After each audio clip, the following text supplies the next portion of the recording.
My 13-year-old niece giggled. Mom says if you disappeared tomorrow, no one would even notice, while opening the $850 phone I bought her.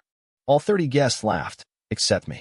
I nodded, and with 2 taps, I shut down every payment, credit, bills, subscriptions. Gone. That night, I moved out, cut contact, and vanished, leaving behind only a black backpack. Inside, they found. Mom says if you disappeared tomorrow, no one would even notice. My 13-year-old niece giggled, peeling away the plastic from the $850 phone I bought her. Her fingers delicate, but her words sharper than glass.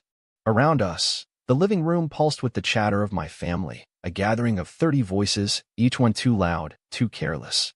A birthday cake waited on the kitchen table, its candles not yet lit, but the flames were already burning in my chest. My sister, Lindsay, didn't even look up. Sitting on the couch, scrolling through her phone, she smirked, a tiny, satisfied smile, like a judge who just heard the verdict she was hoping for. Mom was in the kitchen, stirring something, pretending not to hear, but I saw the way her shoulders lifted slightly, a silent approval. Dad? He didn't even bother to hide it. He chuckled, raised his beer, and muttered, "Well, she's not wrong." Laughter rippled through the room. My cousins grinned, and even Uncle Gary, who barely knew me beyond the occasional family dinner, snorted into his drink. I stood there, just stood there, like a fool. Like the fool I'd always been. The one who paid. The one who fixed. The one who was never enough. "Thanks for the phone, Uncle," my niece chirped, already leaning into her mother's side, her attention on the glowing screen. I watched her, my heartbeat too loud, my face too hot, and suddenly the room felt smaller, suffocating. But I didn't say a word. I just nodded, because that's what I did. I nodded, smiled, pretended. Always pretending. Lindsay looked up, finally, her eyes meeting mine. And in that moment, I saw something, a flicker of amusement, of satisfaction. Like she'd been waiting for this. For me to just stand there, speechless, humiliated. "All right, everyone, let's cut the cake." Mom's voice rang out, bright and cheerful, sweeping away the tension. But the taste of it clung to my tongue, bitter and thick. I moved to the kitchen, leaning against the counter as they gathered around the table. Candles were lit, wishes were made, and I just watched, my hands curling into fists. My jaw clenched, and somewhere beneath the hurt, something colder began to bloom. I felt my phone in my pocket. Just 2 taps. 2 quick taps. And every bill, every subscription, every credit line I'd set up for them, for Lindsay, for Mom, for Dad, they all vanished. My fingers moved without hesitation, like muscle memory, a decision I didn't even know I was making until it was done. Gone. Just like that. The voices blurred into a distant hum. The room swayed around me, a sea of familiar faces that suddenly felt like strangers. They laughed, they cheered, they celebrated, and I wasn't there. Not really. I was a ghost with a wallet. But not anymore. I slipped out without saying goodbye. No one noticed. Of course, they didn't. The one thing my niece got right tonight. I didn't go home. I went straight to my apartment, packed a few essentials into a small travel bag, and then turned back. The black backpack was old, almost forgotten in the corner of my closet. But tonight, it had a purpose. I filled it, but not with my things. Not with anything they would expect. And then I returned. The house was still a noisy mess. No one noticed me slip in, walk down the hallway, and leave the backpack beside the stairs. And then I was gone. Really gone. By the time they noticed, I would be just a shadow. But inside that backpack. Let them find it. Let them try to understand. The silence didn't last long. I expected panic, anger, but what I got was an explosion. It started the next morning. I woke up to the sound of pounding on my apartment door. No phone calls, no polite knocks, just fists hammering against the wood. "Open up. You think you can just do this?" Dad's voice. Loud. Furious. I stayed quiet, watching the door shake as if it might come off its hinges. "I know you're in there. You think you're smart?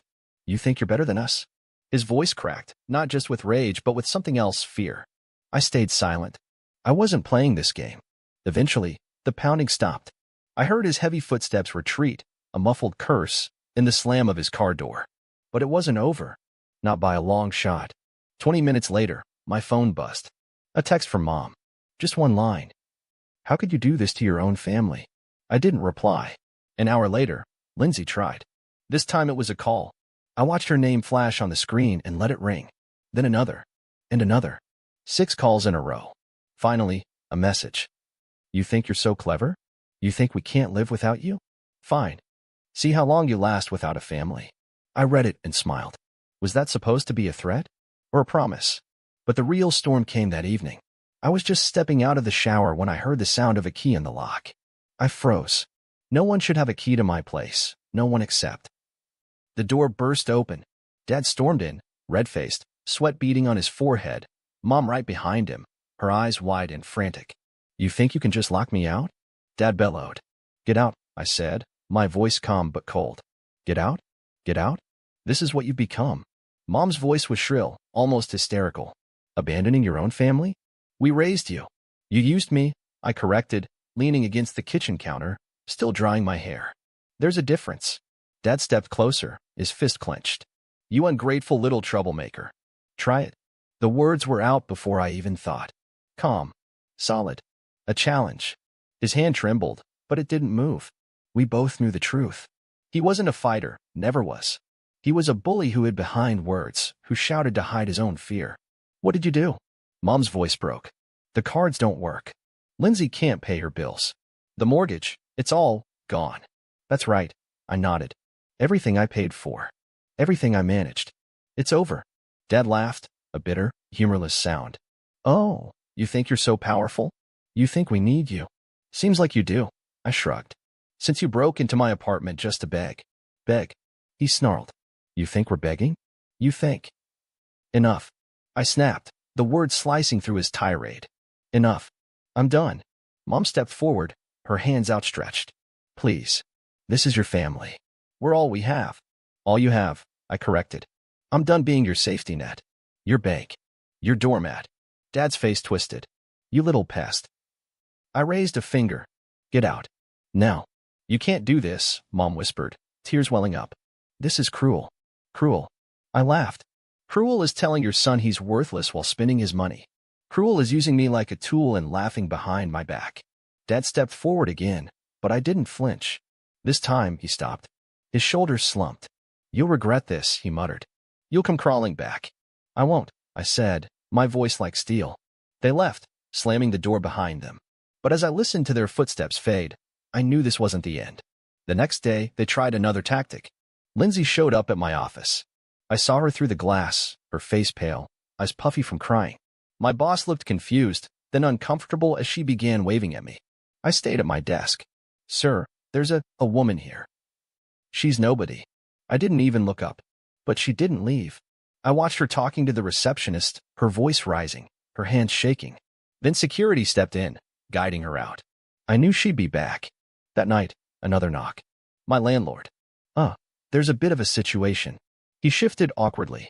Your family is downstairs, making a scene. Tell them to leave, or I'll call the police. He blinked. But, it's your family. No, I corrected. Not anymore. I watched through the window as they stood there, shouting, waving their arms, until finally, security escorted them away. But I knew them. I knew their persistence. And I knew that somewhere, in that house I left behind, there was a black backpack waiting for them to open, to understand just how far I was willing to go. The silence didn't last long. I knew them too well. Silence was just the calm before the storm. For days, I ignored their calls, their texts, their desperate voicemails. I even skipped work, letting the world fall away while I enjoyed the quiet. But I wasn't naive. I knew they wouldn't give up.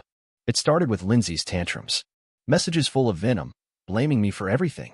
Mom's tearful voicemails followed, her voice breaking as she begged me to be the bigger person and save the family.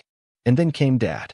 At first, it was rage, threats, insults, the usual noise. But then his tone changed. Calm. Calculated. An invitation. Son, let's settle this like men. No drama. Just you and me. There's a game this weekend. Our team's playing. Come. Let's talk it out. A setup. I felt it in my bones. But I agreed. I wanted this. So I went. But when I saw the empty seats around him and the black backpack clutched in his hands, I knew I was right. They didn't want peace. They wanted control. But I wasn't the same fool who'd stood in that living room, nodding and smiling. Not anymore. The stadium roared like a living beast. Cheers, screams, the pounding of feet on metal bleachers. It was chaos, a perfect place for secrets to drown. Dad was waiting in Section 12, Row F, the seats around him empty, despite the game being packed. He spotted me instantly, waving with one hand, the other gripping the black backpack. My backpack. I walked down the steps, each stride steady, my eyes locked on him. He looked excited. A twisted smile curled on his lips, like he thought he'd won something. Surprised I called you? He shouted over the noise, patting the seat next to him. Finally decided to talk like men, huh? Talk. I settled into the seat, my gaze never leaving the backpack in his lap. Is that what this is? Oh, I think it's a bit more than that. He leaned in, his voice dropping, barely louder than a whisper. You thought you were so smart, huh? Running away, cutting us off. But you left a little present behind. His fingers drummed against the backpack. We found this. And guess what, genius? We know. Know what? I asked, keeping my voice as calm as the cold wind that swept across the field. Your secrets. Your lies. You think you're clean? That you're better than us? His voice sharpened. You've been hiding things. I should have known. All those times you acted like a saint, like some savior. I almost laughed. Open it, then. Let's see what you think you know. His eyes flashed with something between fear and anger. Don't play games. I don't have to open it. I already know you've been stealing from us. Manipulating. Pretending to be a good son while hiding your little stash. Stash. I leaned back, feeling the cold metal of the seat behind me. The only stash in there is the truth. The crowd around us erupted as the home team scored. But here, in our little pocket of conflict, there was only silence, tension, and his shaking hands on the backpack. You're bluffing, he muttered. You're trying to make me doubt. But it's over. We're telling everyone what kind of person you are. How you abandoned your family. Go ahead. I gestured to the field. Tell them all. Tell them how I paid for Lindsay's rent for 2 years. How I covered your debts when you gambled half your pension away. How I bought that phone for your precious granddaughter just before she told me I was nothing. His face darkened. Shut up. No. Let's make it clear, Dad. You've got a bag full of proof of everything I did for you, and everything you took. And you still think you have leverage? His hand tightened around the backpack, his knuckles white. Don't you talk to me like that. Like what? I leaned forward, my voice still calm, but my eyes burning. Like the worthless piece of furniture you always treated me as? Like the walking wallet? The errand boy. Shut up, he shouted, standing, drawing a few glances from the rows behind us. Sit down. My voice was ice, and for a moment, I saw it, the fear in his eyes. He hated me, but more than that, he feared losing his grip. Or what? He forced a laugh, but it was thin, desperate. What are you going to do? Attack your own father? You think anyone here will take your side? You really think they'd take yours? I gestured to the crowd, the sea of strangers who didn't care about his bluster. You're just an angry old man with a bag full of debts. And they don't know me, but they don't have to. His face twisted, his voice dropped to a snarl. You egoist. Egoist. I smiled. I was your lifeline. And now, you're drowning without me. He swung. I saw it coming, his hand, thick and trembling, aiming for my face. But I didn't move. I didn't flinch. He wanted a reaction, a scandal, proof that I was the villain in his story. But I just stared at him, calm, unblinking. And his fist stopped, inches from my face, trembling. I should have left you on the streets, he whispered, his voice shaking. You were always a parasite. Funny. I whispered back, leaning so close I could smell the stale beer on his breath. That's exactly what I thought about you. Something in him broke. His hand fell. His shoulders slumped. The cheers of the crowd became thunderous, the perfect cover for the collapse of whatever pride he had left. I reached out, grabbed the backpack, and yanked it from his grasp. He didn't even resist. Do you want to know what's in here? I asked, loud enough for the people around to hear. Everything I did for you. Every cent. Every sacrifice. People were staring now, some whispering, some pointing. A couple even had their phones out. You want the truth? I unzipped the backpack, pulling out a thick stack of papers. There it is. Proof of how I carried you. How I paid your bills. How I saved your house from foreclosure twice. His face drained of color. And you want to talk about betrayal? I stood, holding the papers high. You betrayed me the day you turned me into your personal ATM. The day you laughed when they told me I was nothing. Stop, he whispered, his voice small, his body sinking into the seat. No. You wanted a scene? You got one. I tossed the papers at his feet, and they scattered, fluttering down the steps like dead leaves. I turned, walking up the steps, past the staring faces, past the whispers. You can't just leave, he shouted, his voice cracking. But I didn't stop. I didn't look back. For the first time, his voice meant nothing. They never stopped trying. Not at first. The day after the stadium, the day Dad's pride bled out on the cold metal seats, my phone rang like an alarm. Call after call. Messages flooded in. Accusations. Begging. Threats. A cycle of desperation wrapped in their familiar voices. I ignored it all. Dad was the first to break. His calls went from furious to pleading in a matter of hours. "We can talk this out," he lied. "I'll forget everything. Let's be a family." But I didn't answer. Then it was Mom, her texts dripping with guilt. "You're breaking our hearts. We didn't mean it. Family is all we have." I didn't even read them all. Lindsay tried next. Her messages were pure venom.